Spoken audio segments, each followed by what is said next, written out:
If you don't let Jake Paul win, he's going to kill you 9 days later. Or just kill your 2 best friends. The entire internet lost its mind when Bryce Mitchell decided to go live and drop some absolutely wild claims about Jake Paul, somehow connecting him to Anthony Joshua's devastating car accident in Nigeria. Zero evidence, zero hesitation, just pure chaos streaming directly to his followers. And what came next had everyone questioning everything.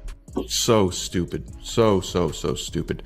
I mean, I just watched what Bryce Mitchell said, and it's honestly pretty embarrassing.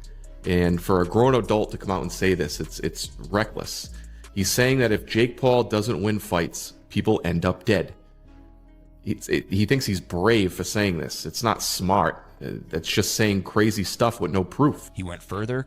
Let's dive into what actually happened here. For losses. I mean, the guy has clearly lost his marbles. He has some kind of mental health issues for sure. You don't get to hint at murder because of a boxing match. It doesn't make sense. Boxers aren't professional hitmen. It's not. You can't demand that you get a win and then just go whack someone. That's not how it works. That's not real life. Okay? Anthony Joshua was in a serious accident. It's a serious, real situation involving real people, and 2 people, unfortunately, lost their lives.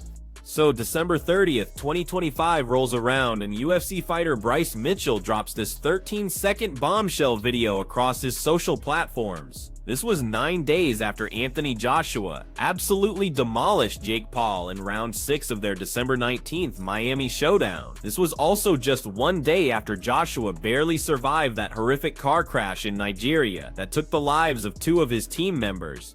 When you go through trials and tribulations and you come out on the other side, you come stronger, wiser, and you learn as you get older. I'm not the same person I was when I was 15, 25. I'm a 36-year-old man now. So I'm a lot more seasoned. And in terms of religion, we're all one under God's eyes. And I pray, that everyone sees that same way that I do. And I just keep God by my side, really. And that's it. I'm in a good place. Mitchell's sitting there in his orange jacket and glasses, staring straight into the camera, and just starts making these insane connections with zero backup, zero explanation, like he's stating basic facts. This is, the Giants versus the Patriots, 2007. I mean, the list goes on, but the odds are stacked against me. There's no sporting teams in history that have gone together where it's this big of a difference in terms of skill, experience, resume, height, weight, etc. So this is going to be the biggest upset in the history of sports, and you guys get to witness it, and I get to witness it, and thank God. God is guiding me, Jesus is guiding me, and it's all in his glory and their name. So, this is just a special moment that we all get to be a part of. Amen. Now here's what actually went down on December 29th, 2025, around 11 in the morning, local time. Joshua's riding passenger in this black Lexus SUV, cruising down the Lagos Ibadan Expressway in Ogun State, Nigeria. The driver tries to pass another car at way too high a speed and slams straight into a truck just sitting there on the roadside. Look, that guy did great for someone who's been boxing for less than a decade. He has had no real professional opponents other than Tommy Fury that were legitimate world-class boxers. I don't even remember what happened in the Tommy. He lost a close decision, but it was a good fight. It was a good fight, though. He's a good boxer. If he wasn't a YouTuber, people would be way more impressed with him. 2 people died right there on impact. Sina Gamey and Latif Letsada, both 36 years old. These weren't just random team members either. They'd been with Joshua for more than 10 years. Gamey was his strength and conditioning coach. Awi Dully was his personal trainer. These were the same guys who helped get Joshua ready for that Paul fight in Miami just weeks before. This sport has helped me so much in my life. I think my jaw is broken, by the way, so it's definitely broke. But, man, that was good.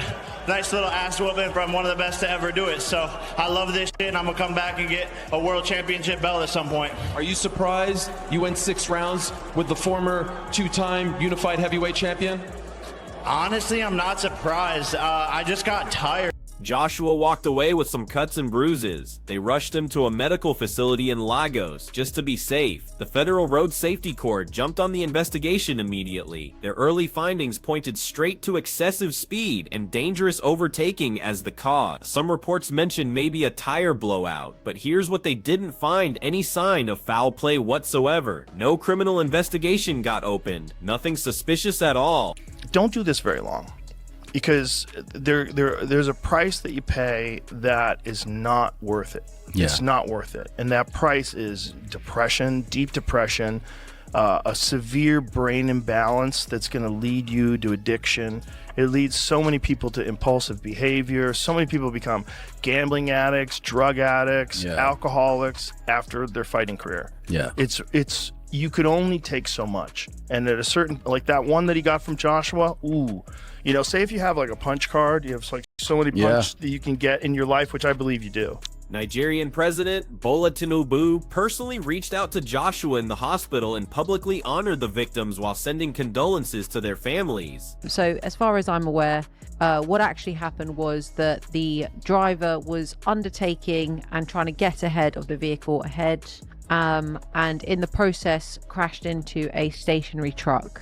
So this is on a highway in Lagos, and they were heading towards a nearby village to visit some of AJ's relatives. Jake Paul actually posted something pretty respectful on X about the whole situation. Life matters way more than boxing. Praying for everyone lost, for AJ and everyone dealing with this terrible accident. Evacuate, but it's because that they obviously don't have the capacity for those emergency services to arrive so quickly. From what I've heard and read, he's now been, brought back to the UK. Oh, is he back? Yeah, that's what I've heard. Yeah, feel free to correct me if I'm wrong, but that is from my understanding. The fact that he was able to fly suggests that the injuries may not have been too bad. Yeah. Because if you're not in a physically conditioned to fly, then they won't let you fly. Then Mitchell drops his video. My heart goes out to him. And the mental and the trauma and all that, he's going to be reliving that, because not only did he lose his two friends, he was actually there. He survived that, so there's going to be all the survivor's guilt that comes with that as well. Then there's a processing of how it all happened, reliving it. Going to bed at night, that will be playing through his mind all the time. But wait, it gets worse. He didn't just go after Paul for supposedly orchestrating the crash. He went full scorched earth on both Paul brothers, calling them fake Christians who claim they love Jesus but post inappropriate content all day. He said they call him racist and evil. He claimed both brothers fixed their fights and that Joshua refused to throw the December 19th fight despite getting offered massive money to lose. You don't know how this is going to affect him going forward. I mean, obviously time does heal. I mean, I've been there. I've suffered personal tragedy very, very close to me, and it takes you a long time to get over it. So I just hope he's going to be all right. I mean, forget about the boxing for 1 minute. Some people are suggesting he may never box again. Some people are saying that he may use this as a way to get over this and maybe try and win a world title and dedicate it to the people that was affected. You just don't know how it's going to play out. The video exploded instantly. Combat sports media called it disturbing and completely out of line. Social media users started questioning Mitchell's mental state, wondering if CTE was affecting his thinking. People flooded X demanding the UFC step in and do something. One YouTuber summed up what everyone was thinking, calling Mitchell's statement embarrassing and reckless for a grown man, pointing out that boxers aren't assassins who go around killing people. I think that Hitler was a good guy based upon my own here's the good stuff. my public education in hell in the Nazis.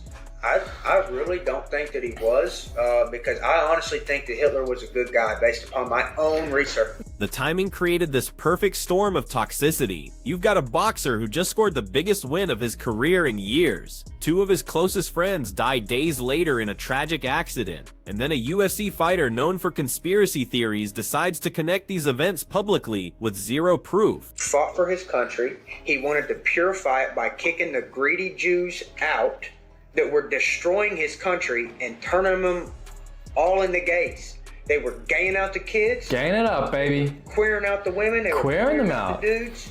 They were. You know what her first tranny surgery ever was? Germany. I'm calling it right here, right now, Germany.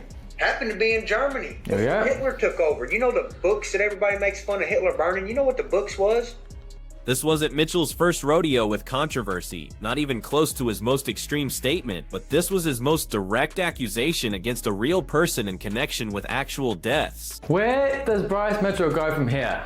Because Dana White can't sack him, can't kick him out of the UFC because Dana White's such a big pro free speech. So he's got himself into a bit of To really understand why Mitchell made these claims, we need to rewind to what happened 9 days earlier in Miami, the fight that supposedly triggered this alleged retaliation. After seeing the Jake Paul accusation video. I mean, the guy has clearly lost his marbles. He has some kind of mental health issues for sure.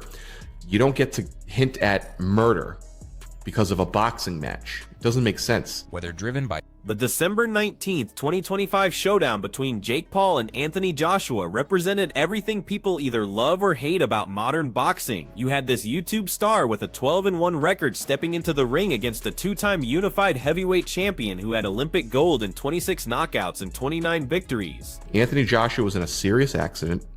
It's a serious, real situation involving real people, and two people, unfortunately, lost their lives. So, for Bryce Mitchell to come out here and make a conspiracy of it, it's crazy. Turning it into conspiracy, it's like he's on the internet at 3 in the morning just like surfing conspiracy theories and just randomly came up with this. The whole promotional buildup treated this like boxing's future was on the line. Paul played the role of the outsider, shaking up the establishment. Joshua positioned himself as the traditional champion who needed to end what most people saw as a circus act, invading their sport. Whatever you think of Jake Paul, surely that now puts an end to the fixed fight narrative. Like, his mouth is in bits. This was not a fixed fight. No matter how much you dislike it, it was what it was. Netflix had exclusive streaming rights, continuing their push into live combat sports after the Paul Tyson event earlier that year. They projected over 60 million households would tune in worldwide. I think for me now, I just want to see Jake Paul in a fucking competitive fight. And that's the problem with the direction he's been going in, is he puts on big fights, but not competitive fights. Fighting Chavez Jr., that was an easy win. Nate Diaz, an easy win. Mike Tyson, an easy win. Anthony Joshua, not competitive for the opposite reason. He's completely not expected to win, and it wasn't competitive. For me, Miami's Kaseya Center sold out completely with tickets starting at $50. The betting lines told the whole story though. Joshua opened as a -1,000 favorite at most sportsbooks, meaning you'd have to bet $100,000 just to win $100. Paul was sitting somewhere between +700 and +1,100 as the underdog, giving him roughly a 10 to 15% chance of pulling off the upset. Here's the weird part though, 83% of the actual bets at DraftKings landed on Paul. Casual fans were chasing that massive potential payout despite the odds. Most experts called it a complete mismatch before the opening bell. Joshua stood 6'6" with an 82-inch reach compared to Paul's 6'1" frame and 76-inch reach. Joshua had been in there with elite heavyweights like Vladimir Klitschko, Alexander Usyk, and Francis Ngannou. Paul had built his record mostly against aging legends and MMA guys crossing over to boxing. At the final press conference, Joshua talked about being a seasoned 36-year-old who had grown through trials and tribulations. Paul kept that signature confidence going despite the odds, comparing the potential upset to the greatest shocks in sports history. When the actual fighting started, Paul went full survival mode in ways that frustrated everyone watching. He spent most of his time circling along the ropes, grabbing onto Joshua whenever he got close, and sometimes dropping to his knees in moves that looked more like failed takedown attempts than actual action. The commentary team ripped his tactics apart. The referee kept issuing warnings. The crowd got restless watching it. Joshua stayed patient through the early rounds, using his jab to control distance while eating Paul's occasional counter shots. That size difference became more obvious as things went on. Joshua's body shots were wearing Paul down steadily. Round 5 changed everything. Joshua dropped Paul twice, first with a body shot and uppercut combo, then with a quick 1-2 flurry. Paul managed to survive, but you could see the damage adding up. The judges gave Joshua a 10-7 round. Round 6 finished it. Joshua came out throwing heavy combinations and dropped Paul 2 more times before ending it with a straight right hand followed by a left-right combo at 131 of the round. The referee jumped in as Paul tried to get back up. Joe Rogan admitted on his podcast afterward that Paul actually performed pretty well for someone with less than a decade of boxing experience and basically no real professional opponents besides Tommy Fury. The official scorecard showed just how one-sided it really was. Paul got completely shut out. All three judges had Joshua winning 50-46 at the time of the stoppage, taking every single completed round, including that 10-7 fifth round. When Paul claimed he won 2 rounds afterward, the judges' scores proved that wasn't even close to true. The damage went way beyond what showed on the scorecard too. Joshua's final right hand broke Paul's jaw in 2 places. Paul needed surgery with titanium plates and screws. They had to remove multiple teeth. His jaw got wired shut for weeks. Paul addressed the injuries directly after the fight, admitting his jaw was broken while still saying he valued the experience. Rogan gave Paul a serious warning about what continuing to fight could do to his long-term health, talking about depression, addiction, and brain damage as common results for fighters who absorb too much punishment over time. He said there's probably a certain number of beatings like that one a person can take. The money reflected just how big this spectacle was. Regardless of who won, Paul reportedly made around $40 to $50 million. Joshua took home approximately $90 million. The fight proved Paul's model of high-reward spectacle-driven fights works even when he loses. Joshua used his post-fight interview to call out Tyson Fury for a possible 2026 fight, cementing his return to heavyweight relevance after those setbacks against Usyk and Dubois. Paul promised to come back once he healed, targeting a cruiserweight world title. 9 days later, Joshua traveled to Nigeria to visit family and celebrate his victory. That trip would end in tragedy on one of Africa's most dangerous roads. The Lagos-Ibadan Expressway handles some of the heaviest traffic on the entire continent. It connects Nigeria's commercial capital to its second biggest city across roughly 27 kilometers of road. The Federal Road Safety Corps recorded 75 crashes on just this one highway in the first quarter of 2025 alone. Those crashes killed 73 people and injured 341 others. Anthony Joshua was traveling this road on December 29, 2025, heading towards Sagamu to visit family. His British-Nigerian heritage traces back to the Yoruba people. With ancestral roots in Ogun State, he's got that prominent tattoo of the African continent on his right shoulder, highlighting Nigeria. He spent part of his childhood in the country, going to Mayflower School in Icony before returning to the UK at age 12. Just hours before everything went wrong, Joshua posted an Instagram story showing him and Latif Ayodele playing table tennis together. The black Lexus SUV was carrying 5 passengers. Joshua was sitting in the back seat behind the driver. Sina Gami and Latif Abdel were in the seats that took the direct impact when the vehicle slammed into that stationary red Sino truck parked by the roadside. A boxing podcast broke down what investigators figured out. The driver was trying to pass another vehicle when the collision happened. The FRSC showed up within minutes. They found 2 men dead at the scene. 1 passenger had minor injuries and 2 people were completely unhurt. The wrecked SUV showed devastating front-end damage. Authorities took the deceased to Roswell Hospital morgue in Sagamu. These victims weren't just professional colleagues either. Sina Gami had been Joshua's strength and conditioning coach for over 10 years, specializing in muscle and joint injury rehab and sports performance. He co-founded Evolve Gym in London and had traveled with Joshua to Miami for the Paul fight prep just weeks before this happened. Latif Ayodele worked as Joshua's personal trainer since his early career days. Before getting into fitness, he played semi-professional soccer in England for clubs like Aylesbury United and Tooting and Mitcham United. He converted to Islam in 2012, describing it as his biggest blessing. Both men were 36 years old. The podcast host talked about Joshua's evacuation from the scene, noting that his ability to fly back to the UK suggested his physical injuries weren't that serious.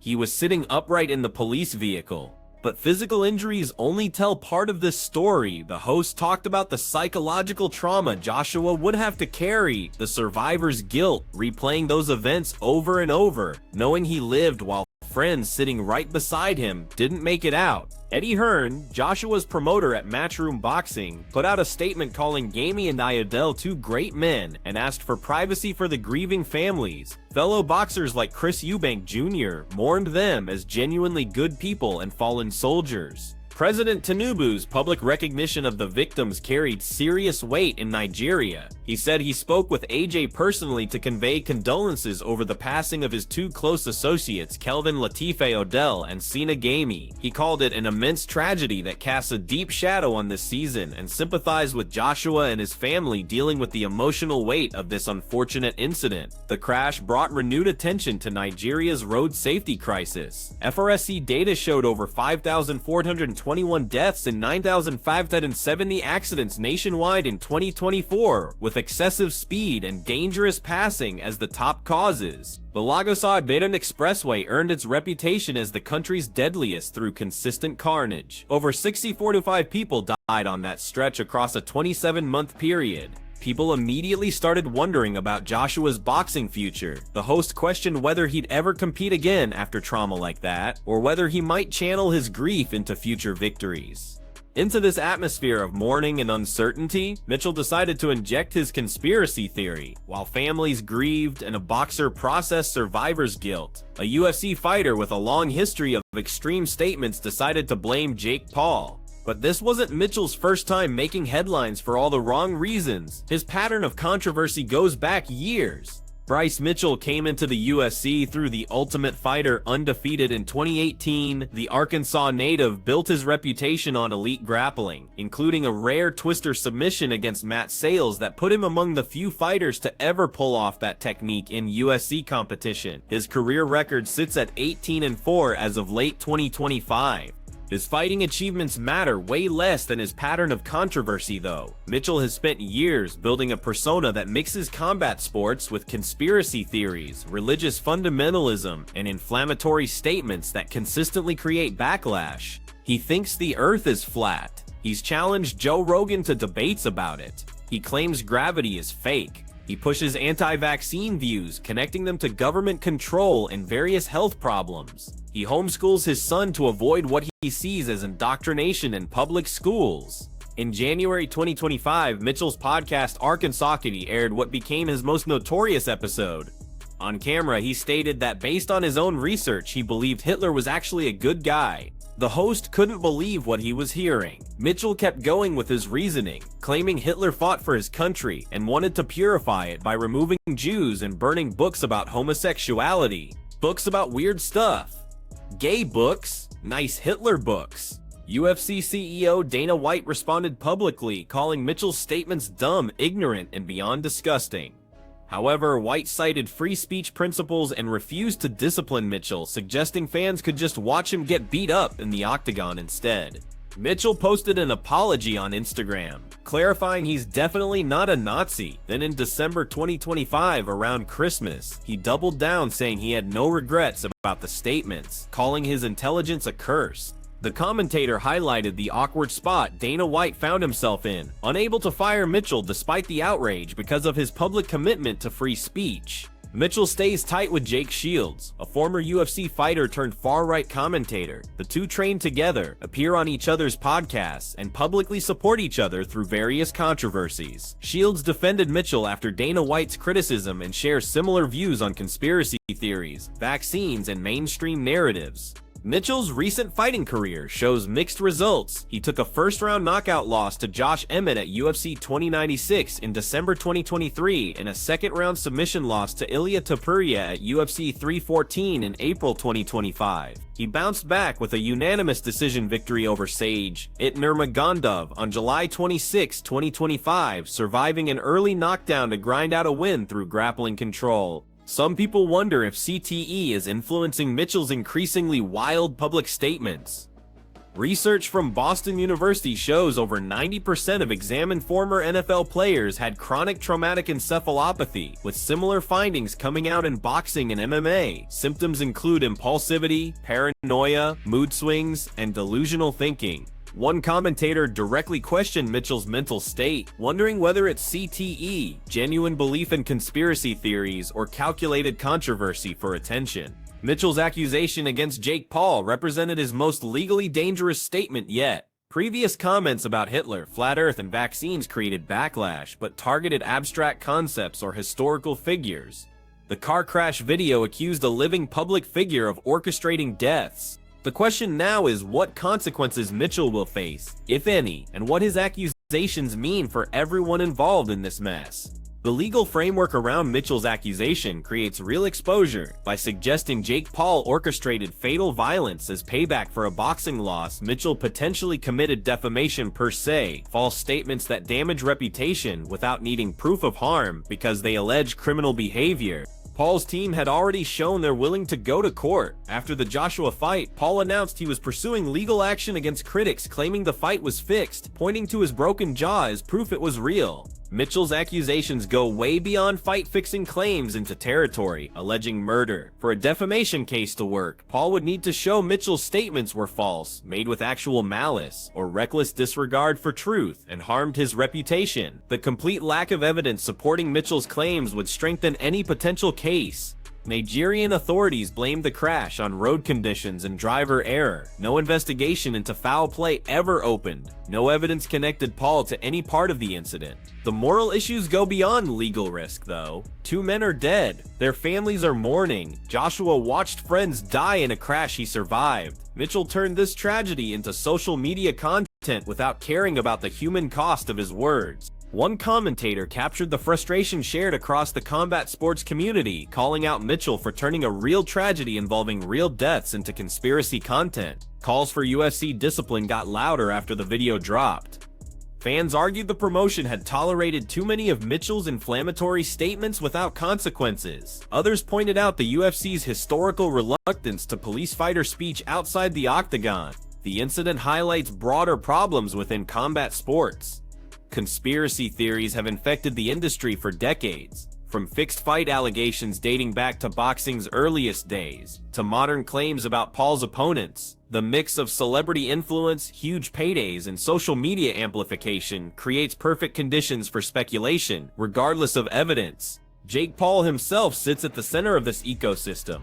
His career creates controversy by design. Critics have accused him of cherry-picking opponents since his first pro fight. Former UFC champion Michael Bisping called him a coward for targeting aging legends and smaller opponents. These valid criticisms about matchmaking get mixed up with baseless conspiracy theories about scripted outcomes. The fixed fight narrative continued even after Joshua's dominant victory. One YouTuber pointed to Paul's shattered jaw as definitive proof the fight was real, arguing the injury should end any rigging speculation. Mitchell's accusations represent the extreme endpoint of this speculation. When any negative outcome can be blamed on conspiracy, evidence becomes meaningless. 2 men die in a car crash caused by road conditions, and it becomes assassination. A boxer loses because his opponent outweighed him by nearly 50 pounds, and it becomes proof that someone will die if he doesn't win. The MMA boxing crossover era amplified these dynamics. Paul's model of fighting spectacles over competitive matchups generates engagement but also skepticism. Every mismatch, whether favorable or unfavorable to Paul, fuels theories about authenticity. His Netflix deal brought combat sports to audiences unfamiliar with the sport's norms, creating new generations of fans and critics at the same time. One YouTuber said what many fans want to see going forward: competitive fights that actually test Paul's skills rather than spectacles heavily stacked in either direction. For Mitchell, what comes next remains unclear. The UFC has shown no sign of punishment despite the controversy. His pattern suggests he might double down on the accusations or move on to completely new provocations. His association with fringe figures like Jake Shields provides an echo chamber that reinforces rather than challenges his views. For Joshua, recovery goes way beyond physical injuries. The emotional toll of losing friends who had been with him for over a decade, of surviving a crash that killed people sitting beside him, can't be easily processed. His boxing future remains unclear, with talk of a 2026 Tyson Fury fight now overshadowed by questions about whether he will or should return to competition. For Paul, this incident adds another chapter to a career defined by controversy. He's recovering from a broken jaw while facing baseless murder accusations from a UFC fighter he's never even met. His response? Prayers for the victims rather than engaging with Mitchell's claims showed unusual restraint for someone who built his brand on feuds.